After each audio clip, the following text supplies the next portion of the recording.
This episode of the Rawder Kidula Show is brought to you by Polly Bakes. Fresh from the oven. Coming up on the Rawder Kidula Show. So I come home to a new nanny. I come home with twins. With twins. Yes. I'm coming with a wound. Oh, yes, wound. Yes. With a CS wound. And by then I'm on Clexane. When she told me that, no, I want to give you the baby, I was like, all right. And I went to the bedroom. And as I was going, I heard someone say, this is postpartum depression. That was the first time I heard of postpartum depression. It is possible to have a partner who is struggling with a mental health illness, and as a partner, you don't get to know. Now, that expectation that they should be strong and should have everything figured out places them in a position whereby they are not able to be vulnerable, or they don't appreciate the place of vulnerability.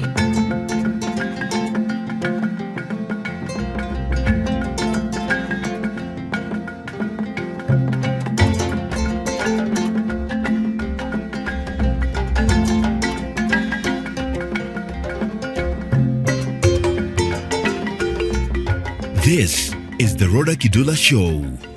Hi and welcome back. This is the Rodah Kidula Show. Thank you so much for the support. We are growing together, being inspired together, and I'm so glad that you're part of this community. We talk about family, we talk about marriage, and before we start today's conversation, I just want to appreciate JK Studios recording this. If you ever need someone to if you ever need photography or videography services, you need a family photo shoot, engagement shoot, wedding photos or videography of any kind, please reach out to JK Studios. They do an amazing job, and you also need to check them out on social media. JK Studios Kenya, watakusort. They're doing a great job. Reach out to them through the number on the screen right now. So I have been talking to you about Lydiah Karimi. And every time I'm recording from this space, I tell you I am at EISH Consult, which is a therapy center. Let me call it a center. People come here for therapy. And in this room especially is for group therapy, where you can come with your family, with your colleagues, with your partners. Partners means like business partners. Tafadhali.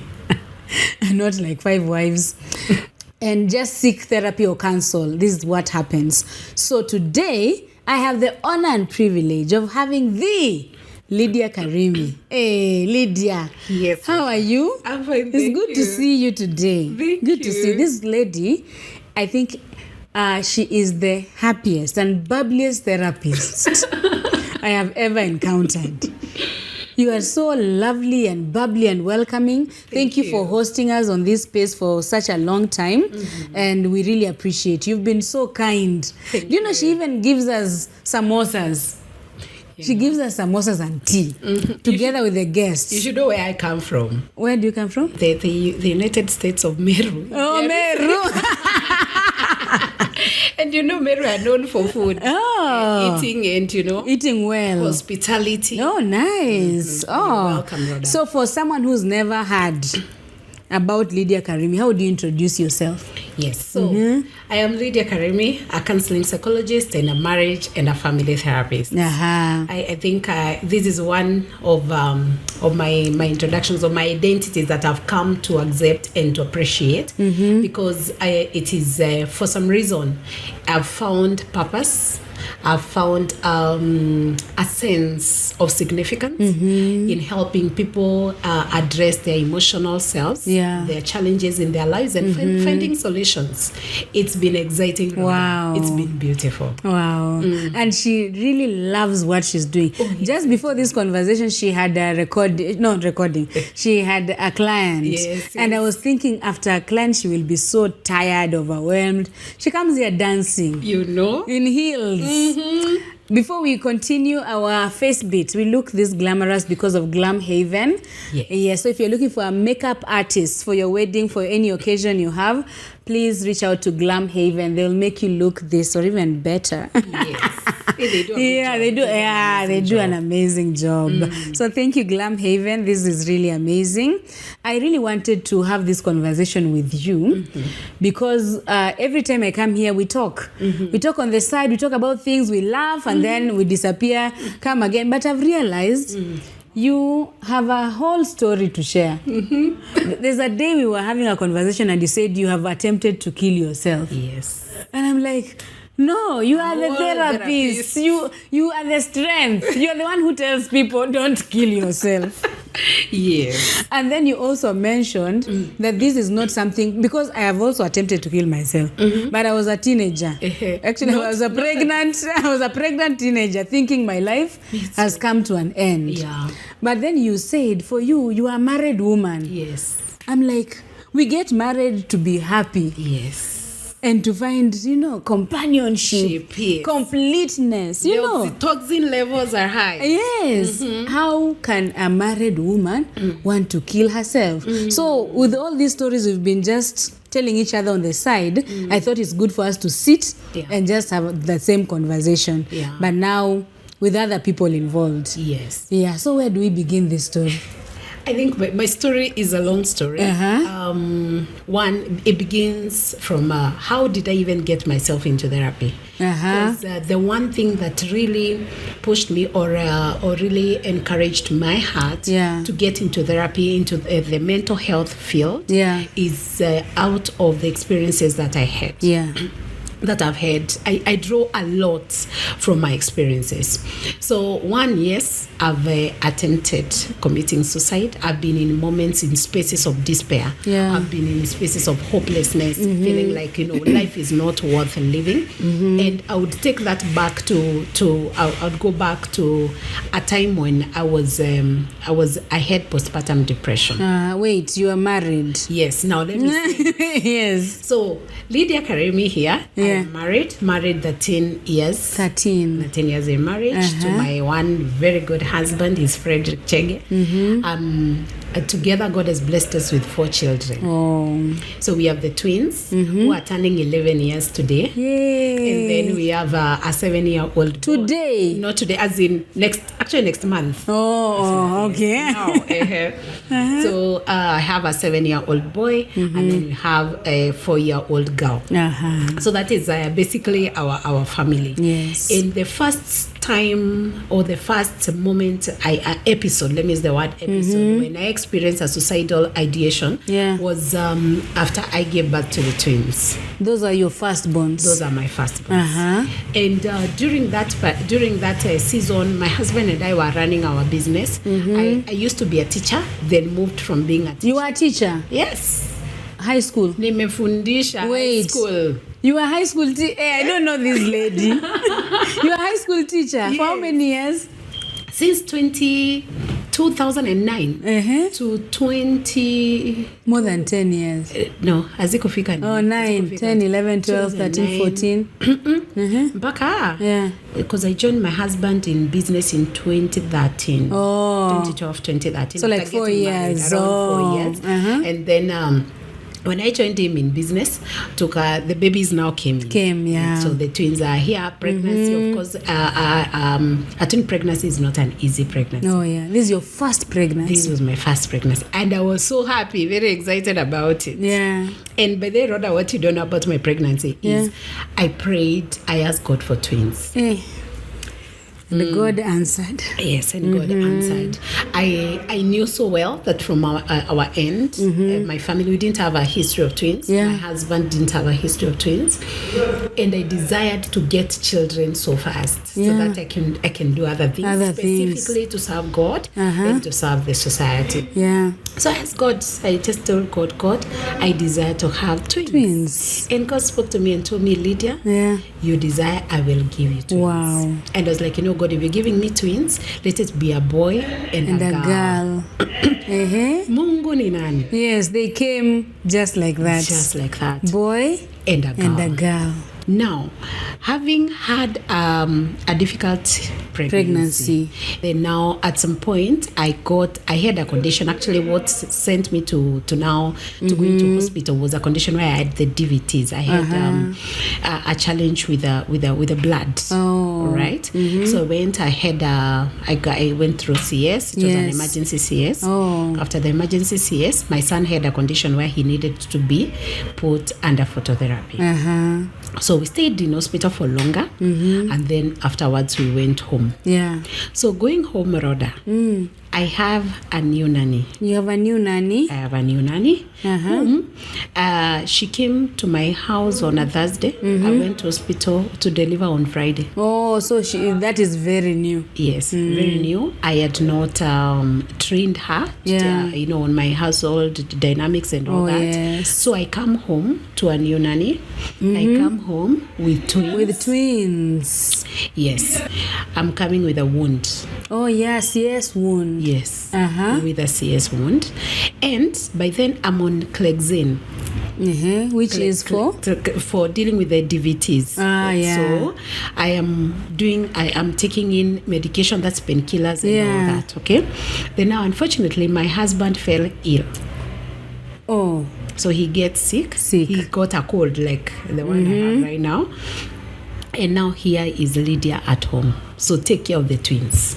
Take care of the twins. Orient the nanny. Yes. And take care of your husband. Exactly. And take care of yourself. Everything under one roof. And I can tell you, Rodah, I would say that was the most difficult season in my life. Hey.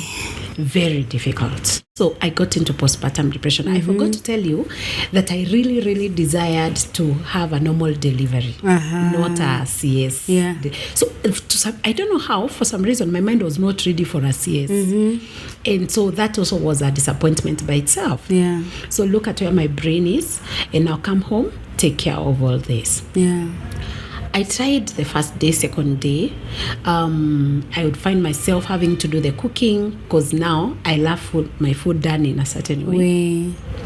I'd find myself, trying to breastfeed the baby. You're also learning how to latch. Yes. Latching is... And no one can ever train you. Latching is something you learn on the job. Yes, you do. So learn to latch. And you're having this baby. Sometimes I would hold the two of them, breastfeed them at the same time, hoping that they would sleep at the same time. Yes. So that I can take time to sleep. And they don't. So at some point, I had very little time to eat. I had very little time to even take care of myself. Taking a shower was a problem. You know. So the babies were crying day and night. So what I did, I went looked for a blanket. Nikaeka blanket kwa dirisha. She put the blanket on the window. Yes, I put the blanket on the window so that the room would be dark, assuming that the reason why the babies are not sleeping is because of the light. Exactly. So the room was dark. I was going through a dark period. Yes. There is the stress. Oh, yes. I'm not even going out. Fatigue. There's fatigue. There's everything. Yeah. And one day I remember I asked myself, why am I here on earth? What am I doing here? You have two babies. But at that moment, Rodah, I can tell you the truth. Yeah. The babies didn't make, sense. They didn't look like bundles of joy anymore. Yes. I felt like I was abandoned. Remember, my husband is unwell. Yeah. So he's not helping as much. The new nanny is and we all know husbands when they are unwell. Do we need to repeat that? When they have a cold. Hey, they are shaking, they are in ICU. And us women, see, with a CS wood, cooking. So I felt abandoned. Yeah. I was alone. Are you talking to him? Of course, when he comes home in the evening, because he's still working. Oh, he's still working. And yes. He's even tried. He's still working. So he comes home and checks up on us. And, at some point, of course, he'll go and maybe rest, sleep as I continue taking care of the children. And this happened over and over. Yeah. I felt lonely. I felt abandoned. Yeah. I felt neglected. I lacked energy. I had nothing to look forward to. Really? And the only thing that mattered then was being with my Father in heaven. Your Father God? God in heaven. Oh. Yes. I felt like that was a better space. This, I would think, by then I'm going to ask you questions that many people in the society ask. This is Africa. Yes.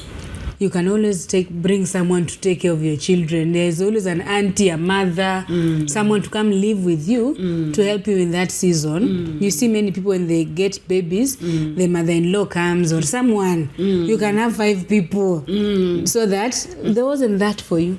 There wasn't that for me. And this was the reason. I remember my mom suggesting that she comes over together with my sister to assist me because I had the twins. Yes. But I am the one who told them, no, do not come because if you guys came, maybe my parents-in-law would feel a type of way. It's like they are not coming through. Now, what I forgot to tell you is that my mother-in-law also got unwell. The same season. The same season. So she would, of course, show up. She would show up and maybe bring some stuff for cooking and stuff like that. And then she would leave because she was actually unwell. She had the same cold. Oh, that your husband had. Yes. So I think at that moment, I didn't even imagine that help was so important. Was so needful. So I now, as Lydia, you sit down, ask yourself what's the way forward. Maybe now go to be with the Lord and leave this kind of pain and struggle that I was experiencing then. Hey, help me understand. You described your husband as a very good husband. A very good husband. You are a mother of 2. Yes. And you prayed for twins. Yes, I did. What makes you feel like they don't matter anymore?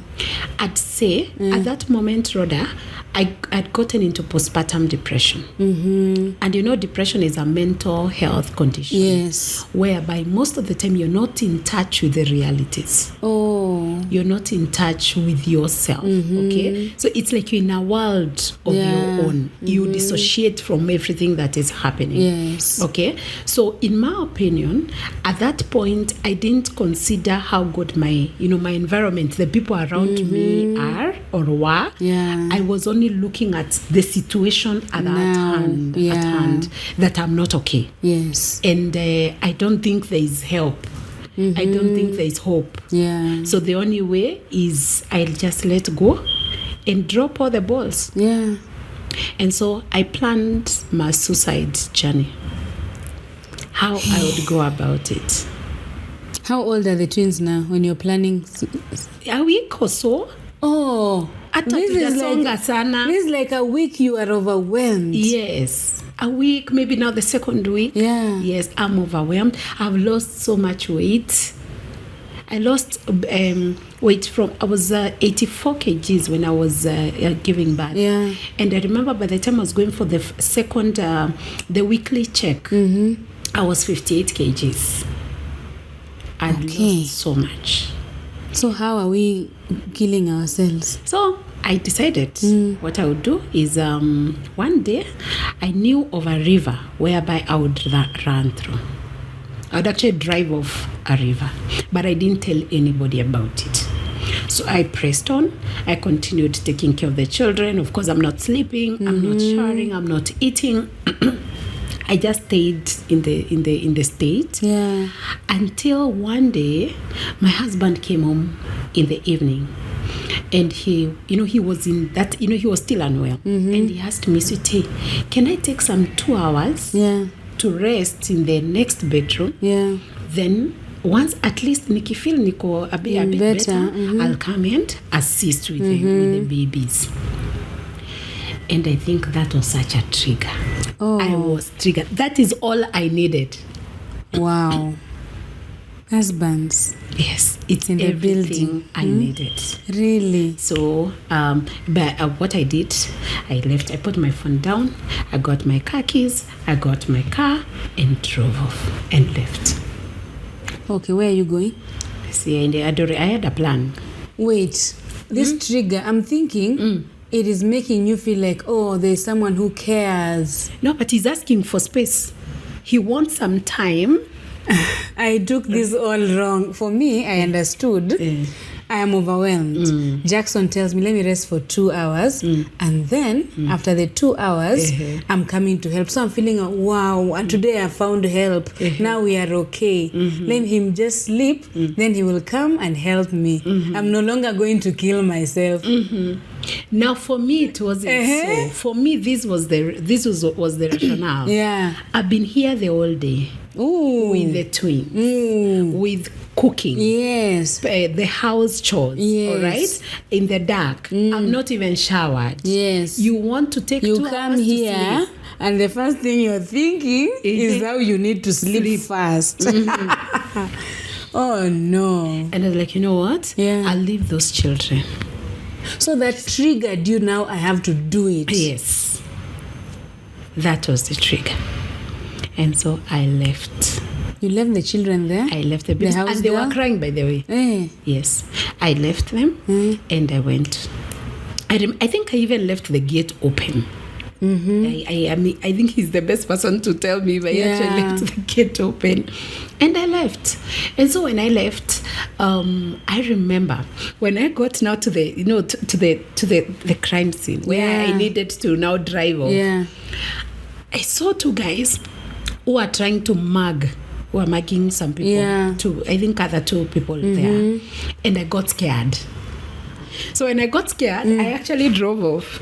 So I did not do what? You did not kill yourself. I did not. So I drove off, went to the town, saw a KCB bank. There were watchmen over there. I just parked and reclined my seat and slept.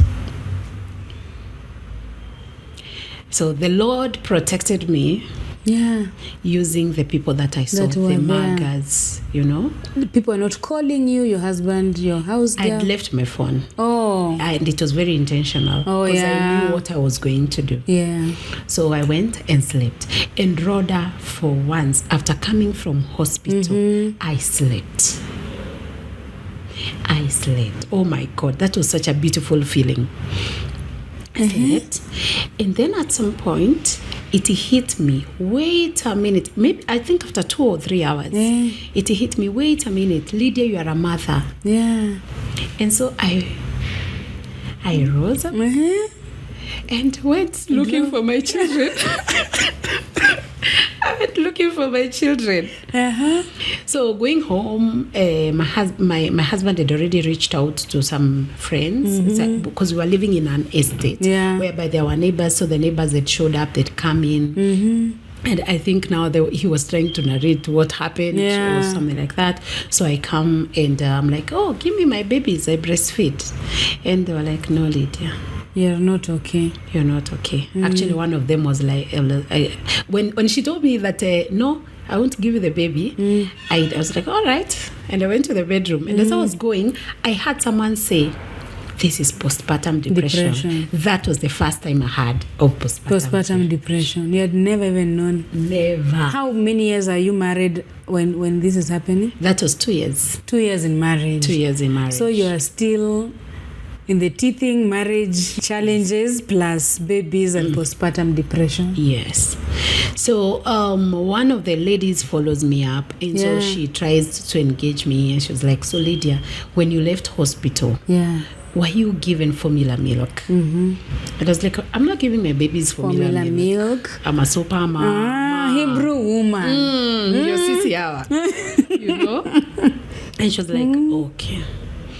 What were you given in hospital? I was like, I was given just a bunch of medications. Nikachukua the bunch of the bunch, and they give it to her. And guess what? Inside were 2 tins of formula milk from Nairobi Hospital. I think you didn't even see that. I didn't even know. Did I even know how formula milk looked like? I don't think I did. I must have been very naive. Did you have a baby shower? Yes, I did. They didn't tell you these things? We didn't talk about formula milk.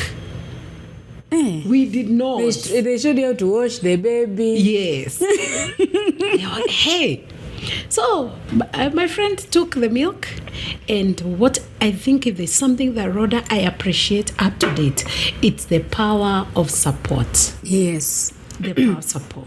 Because they took the formula milk. Yeah. They fed the babies. My babies slept. And as an African woman, we will say, they have been hungry. Imagine. They were not getting full. They were not. And that's the reason why they were crying. Someone once told me that. I was so mad. I said, anashiba kweli? I was so mad. So now they are fed. Yeah. And my neighbors who are my friends then came up with a routine whereby they would keep checking up on me. On you, so yeah. the next thing is the Lydia, go take a shower. Yes. The next thing is Lydia, take porridge, take food. They would ensure that I get food. Then now we had to employ an extra nanny. Important. To assist, you know. And rather surprisingly, I think within less than 2 weeks, because I remember by the time I was going to have a checkup, yeah. I remember having the conversation on depression with my gynecologist, yeah. but I was in a better space. Oh, yes. I was in a better space. And did I take medication? Yes, I remember taking antidepressants at some point. Yes, I did take antidepressants, and then now my body now as a person, and I got myself back. Yes, that was an episode that I feel shaped my journey to mental health. Because the next thing I started checking is, what is this postpartum depression? Yes. What is depression? How does someone get into depression? You know, is it normal? Is it a disease that is that someone is predisposed from a genetic position? Oh, yeah. Or is it something that just shows up? You know?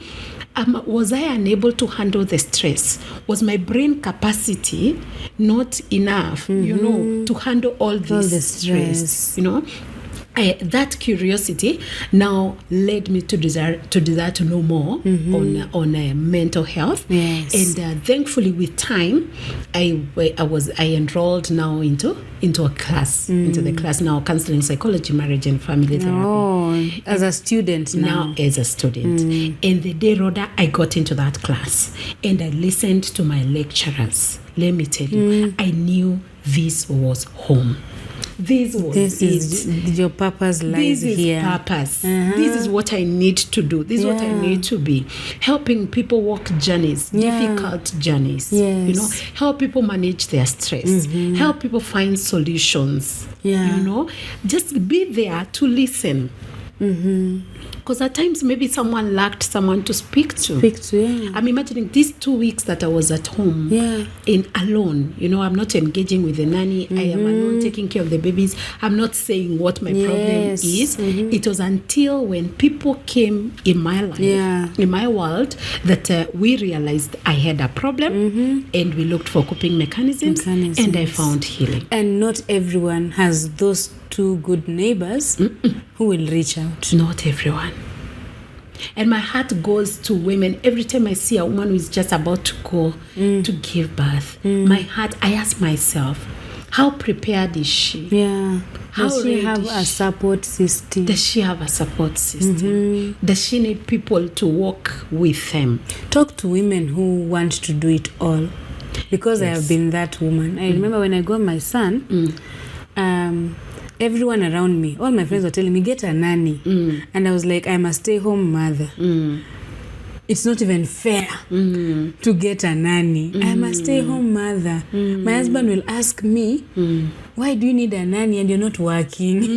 So you are at home the whole day. What do you guys do at home the whole day? So at that season, I was overwhelmed. I was mad at the society and the world, you know, because I just want to prove I can do it all. I can cook, wash dishes, clean the house, the clothes, and still take care of a baby. Yes.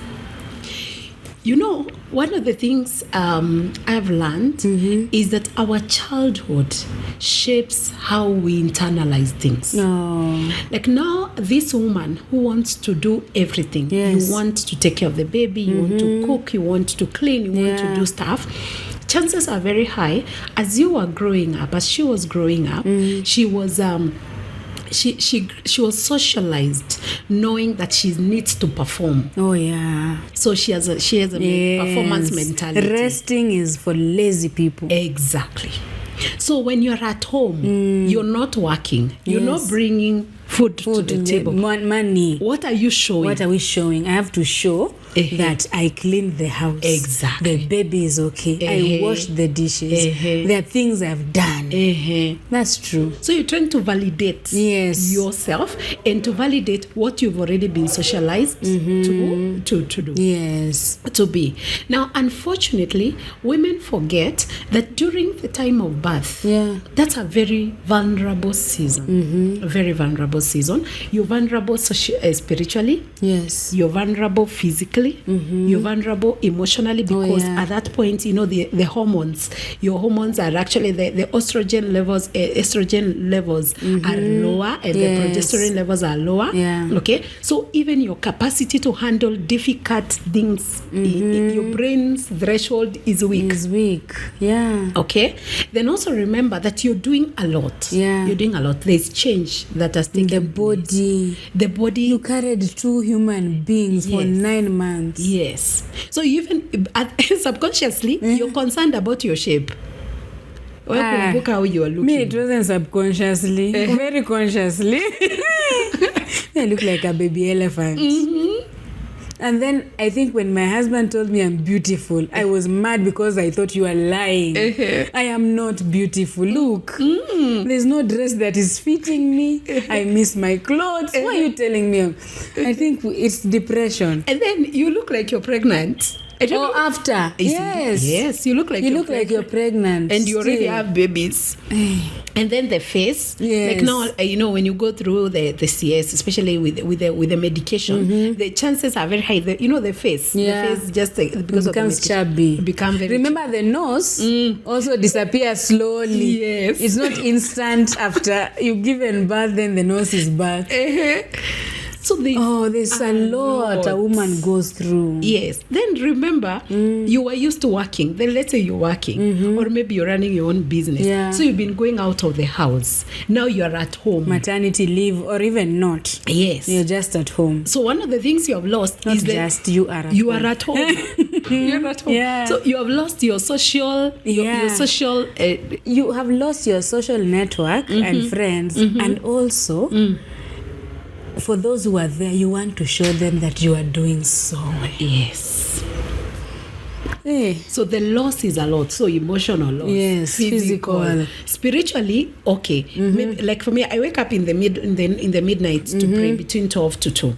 And I've done that over years. Consistently. Now, when you're having babies that are even God will understand.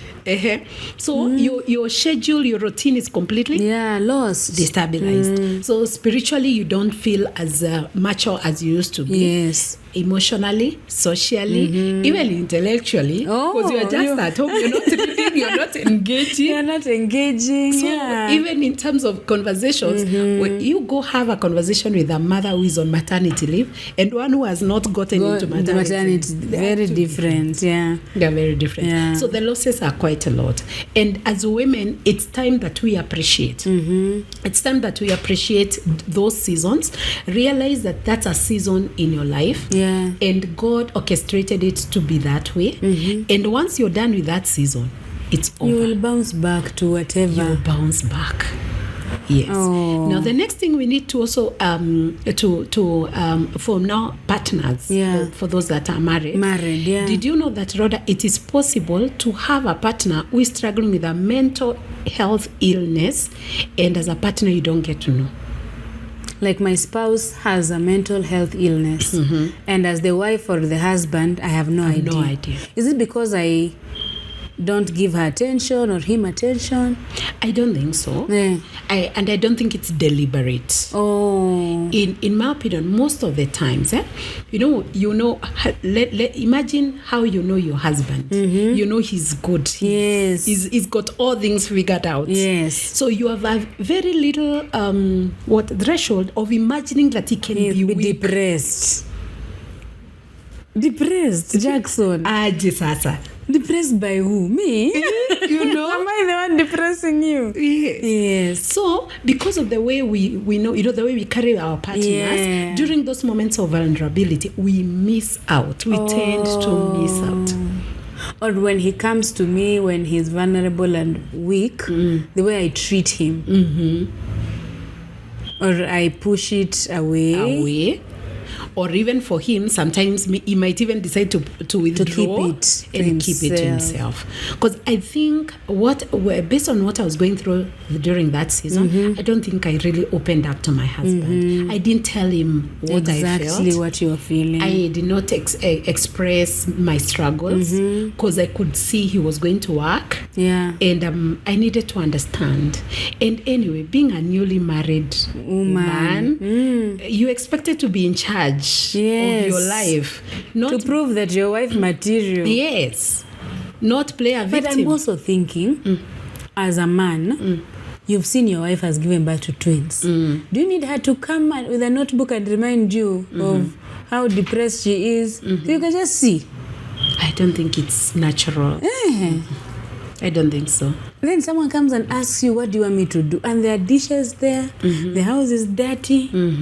You still ask, nikusaidie aje? Like, it's true, men don't see. They don't see, or they may not see, depending again on their socialization. Okay. Because there's a man who gets into the house, the first thing they'll notice when the house is unkempt, they'll notice when the sink is not clean, they'll notice when, naturally. And there are those men who just get in and they sit down. You've just got into the house together, and they'll be like, is there dinner in this house?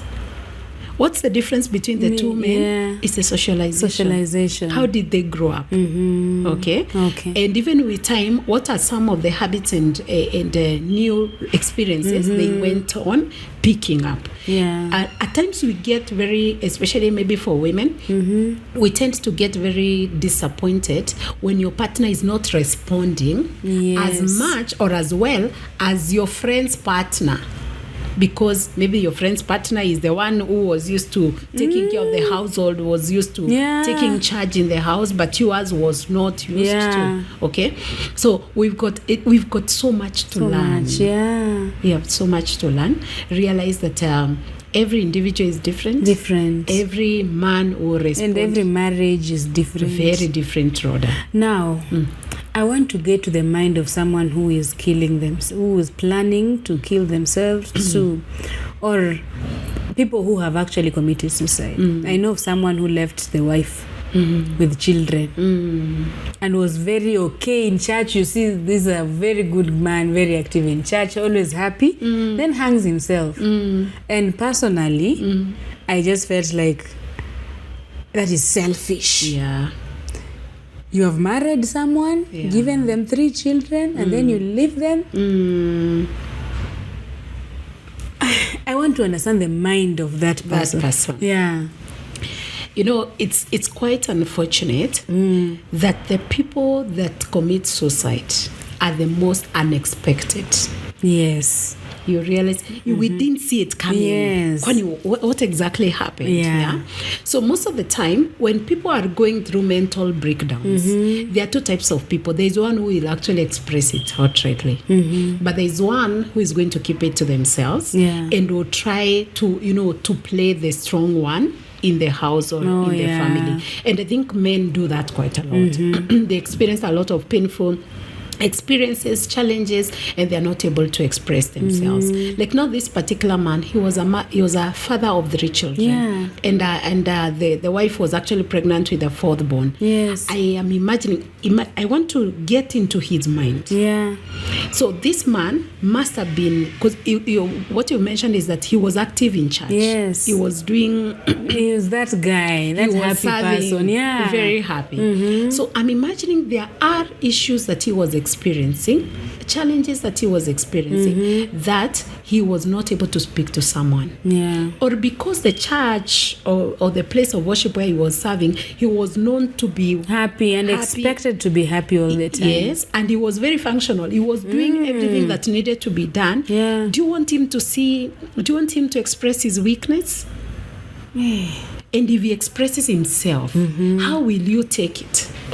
Maybe as a church, as an institution, are the people around going to really appreciate that it is possible for him to be on a down time? Or he tried and the response was not really good. Most probably. Chances are maybe that. Maybe he tried, the response was not good.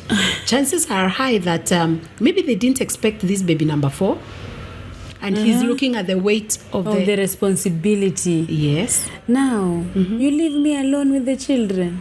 Are you thinking about me and the children at that moment? But at that point, the mind of the suicidal mind is completely shielded from thinking about reality and thinking about other people. Oh. You think about yourself. How can I get myself out of this situation? That is all. How can I get out of this? So whichever is easier, that's the one I take. For me. Yes. And I think for Christians, I think there are 2 sides of it. You know, we have this picture of, in heaven, there are streets of gold. Gold. Oh, that's where I want to go. We shall be with the Lord. Peace. There is peace, there is joy. And in this world, we have tribulations and troubles. I am a pilgrim. I am, yes. I'm a passerby. Yeah. So I think let me go home to the peace. So that's what is in your mind. And my children, reality hakuna. Rodah, am I thinking they are better off without me? To some extent, yes. To some extent, yes. But also to some extent, we don't want to face the reality that the children would struggle. We keep off from the reality. So, that statement I made, I used to say everyone who commits suicide, because for me, most of them are, of course, we have children, teenagers, there's social media pressure, there's a whole lot, Then we have responsible people who have responsibilities. Yes. So I used to think it is so selfish. That's why I want to understand by the time someone gets there, because there's another one actually in our village who also did that. Very respectable man just hung himself. So it's wrong to say they are selfish. As a therapist today, I would not say that person is selfish. They are not selfish. They are just helpless. Is it a sickness? There is yes. It is a struggle. There's a difference between selfishness and helplessness. Oh. Selfish is whereby you want for me. So I leave you with the children. Yes. And I go to Canada. Yes. Helplessness is I have no capacity whatsoever. I have no hope to change. There is no hope. There is no way I can handle this. Now. So when we find people that are suicidal, instead of judging them, what they need is love. Actually, the easiest way to overcome a suicidal mind is by offering love. Unconditional positive. Now there are these ones who threaten with suicide. If they ask you for money and you say you don't have, you say, oh, you people don't care, I'll kill myself. And they've been killing themselves from 1990. And there's a part of you that feels like saying, and I was told that statement can be the trigger that someone needs to actually do it. Yes. I don't understand. So this one, will you still love them? Yes. Even if to them love means send me money. Yes. No, in my opinion, let us look at this sending money. What is it? Is it a tool of manipulation? Yes. Because they're using it to manipulate. Now, there's to a certain extent, it's okay to allow people to go ahead. Don't tell them go commit suicide.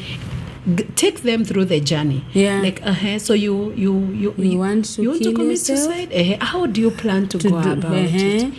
What will this mean for you? Then how will the future look like?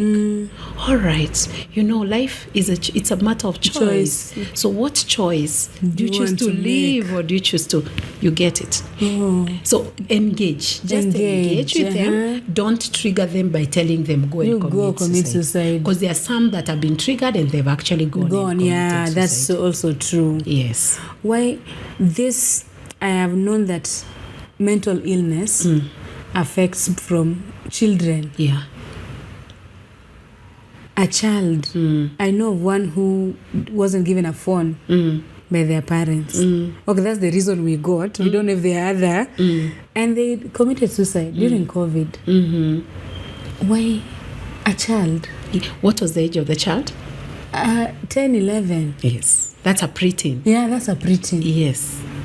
So, for this child, it might be there could be a mental illness issue. Okay, you know, when you talk of mental illnesses, we're talking of the likes of ADHD. We're talking about schizophrenic spectrums and stuff like that. Yeah, but also there is this condition whereby the child wants something so badly, that they are not able to get it, and when they don't get it, because this thing maybe the child attached this thing to some form of significance and love to themselves. So when they don't get it, they felt abandoned, they felt neglected, they felt, they are not loved, you know. And so the easiest way is to take their lives away. So chances are very high that child must have learned something about suicide. Either they watched movies, they've talked with other children about committing suicide and stuff like that. But someone cannot just wake up and just commit suicide. They must have thought about it at some point. And even if it is a child. But also by the time a child is getting to a point of committing suicide, I can tell you there have been some traces at some point. Yes, either traces of signs, of loneliness, of withdrawal, of irritability, sadness for a long time. You must have picked some symptoms from that child. And it's very important now as caregivers, because we are parents, that we get a bit more keen to hear what the child is saying. When you come from work, we are very tired, mostly, yes. So we get in and the child is all over you. Then suddenly they're throwing tantrums, and maybe we are like, what's wrong with you? You want to start beating up the child. Tantrums are a sign, are a signal that something is not okay. Emotionally, this child is not in a good space. And sometimes all a child needs is for you to sit down and listen. Just that. Imagine children, they just need your presence, Rhoda. Not your gadgets. Not the sweets and the whatever things you've got, the goodies you've carried. They just need you to sit down and listen to them. Wow. Yes. If someone around me or someone watching is actually suicidal right now, what would you tell them? What would I tell them?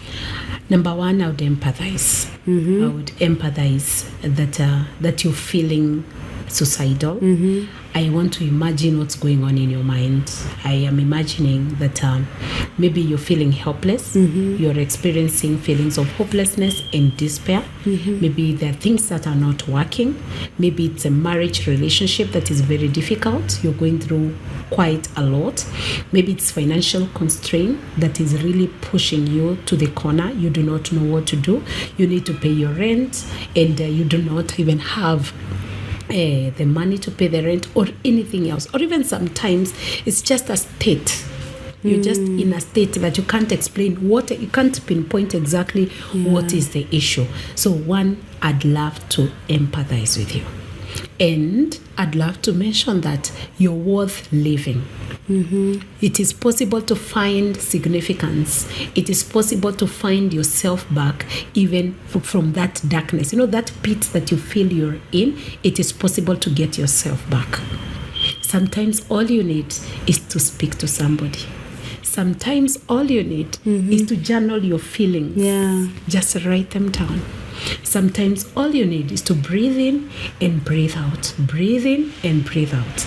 Sometimes all you need is to change your self-talk from negative self-talk to positive self-talk. Sometimes what you need is a bit of sunlight, vitamin D, which helps with increasing which helps with the improvement of the neurotransmitters, the serotonin and the dopamine levels. That's all you need. Sometimes what you need is just a walk. Have you ever heard of cases whereby someone has gone someone was very sick, and then they went to KNH, they saw people that are very sick, and then they went back home.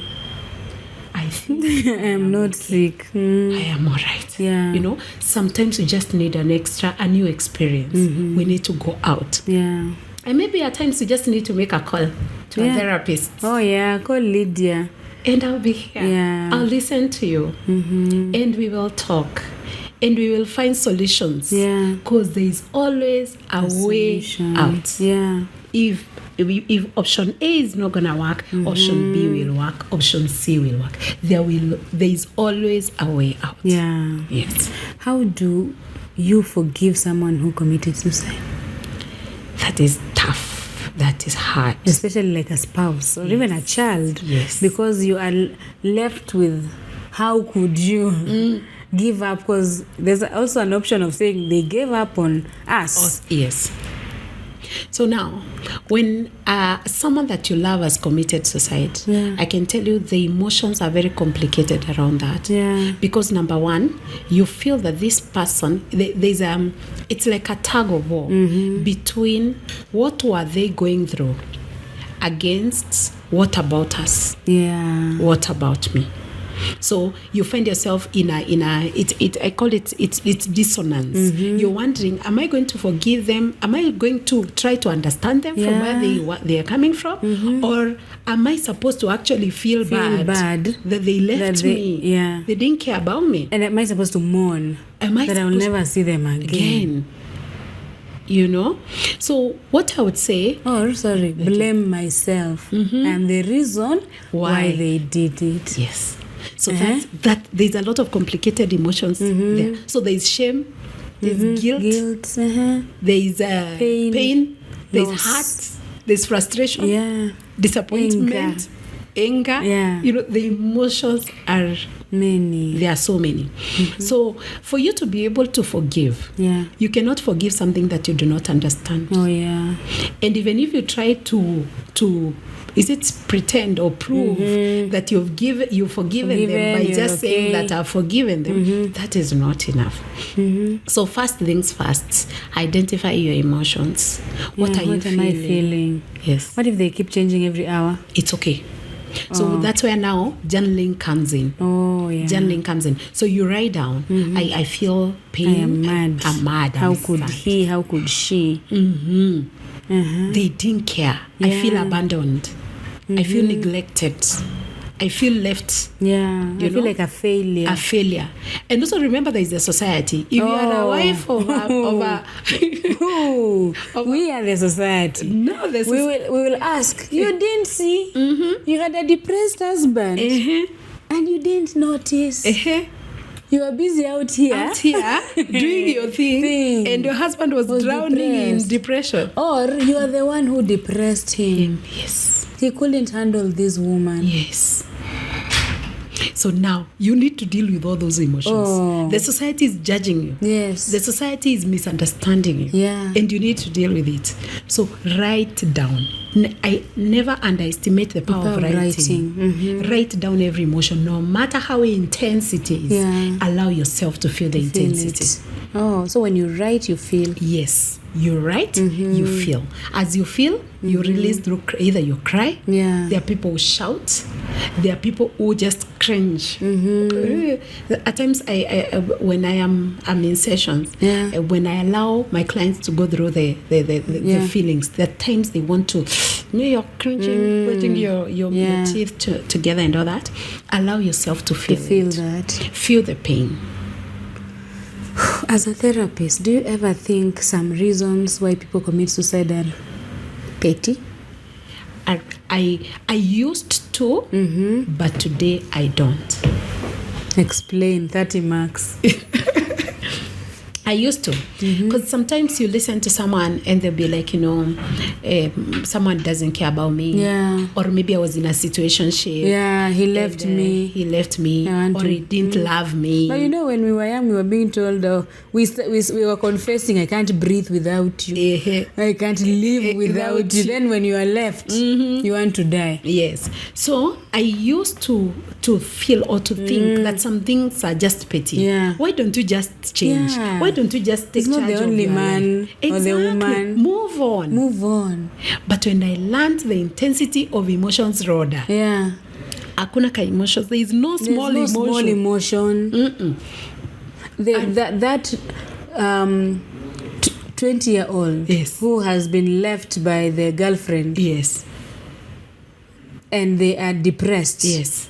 That feeling is as valid Yes. as someone who has lost the entire family in a car crash. Yes. So true. Very accurate, Rodah. Very accurate. You won't say, this one has lost the family now. Let's deal with this one first. This one is more, no, all of them. The two of them, their emotions. Because also remember that everybody is always in their own worlds.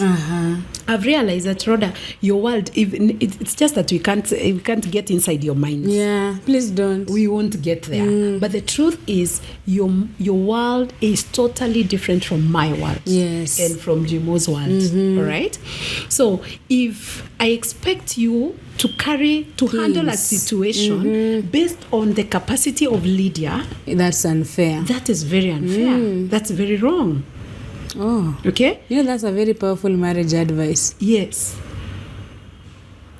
So, That's powerful. I'll write it down. The power of writing. yes, your world is totally different from the other person's world. And every time you want to be of support to somebody, get into allow world. yourself to get into their world. How does their world look like? There's someone who sees the world as unfair. Yes. Someone sees the world as demeaning. And someone sees the world as it's not worth living, Someone has grown up from dysfunctional families. Yes. Their worlds are very different from someone who has grown up from a secure space. Yeah. Okay? So these two people, their emotions are equally valid. And so what you do is validate the two emotions. Now, when I learned that, I'll sit down and I'll listen to you. No matter how petty the thing is, we'll talk about petty according to you. According to me, it's petty. According to me, it's petty. Let's talk about Let's talk about it. Let us find because to you, it is not. For you to come here, Yeah. it means that's not petty. It's not petty. Wow. Let us find meaning. Let us find a solution for it. Then you leave. And then we get the one who has lost a family in the car crash. Yeah. It is heavy. Yes. But even in as much as it is heavy, how they are processing it, it's different. It's different. Maybe that one doesn't even come to Lydia. They have capacity. They have capacity. They know how to handle. Yes. Oh, finally. Yes. The last time we were here, you said that the rate at which men are committing suicide is even higher than women. Maybe you can just talk to men. All right. Yeah. So it is very true that men are committing suicide more than women are, and for different factors. Yeah. Different factors. One of them, of course, we need to identify what are some of the factors that play when for people to commit suicide. Sometimes it is a mental illness issue. Sometimes it is a stress issue that someone is not able to handle the stress. Sometimes it's a struggle to release or to express themselves. Okay. Sometimes it's inability to handle issues based on conditions, illnesses, maybe sicknesses or stuff like that. Now, let us look at how the men are being socialized. Men are being socialized to be strong. Yeah. And actually, they are called the stronger. We are the weaker sex. Yeah.